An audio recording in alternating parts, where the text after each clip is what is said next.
আজকে 14 বছর যে বুকে ব্যথা নিয়ে বেড়াচ্ছে আমার ভাইকে খুনি, সিরিয়াল খুনি শেখ হাসিনা জেলখানায় ঢুকে নিজ হাতে জবাই করে হত্যা করেছিল, সেই কথা বলতে পারিনি, আমার ভাইয়ের নাম উচ্চারণ করতে পারিনি।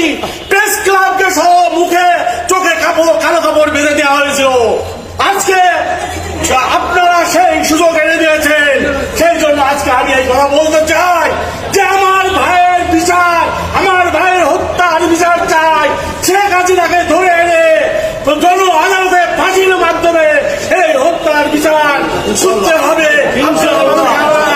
আর আমার ভাইয়ের নামটা আপনারা জানান, আমার ভাই জাতীয় বীর মেজর ফজলুল হুদা, জাতীয় বীর মেজর ফজলুল হুদা, জাতীয় বীর মেজর ফজলুল হুদা।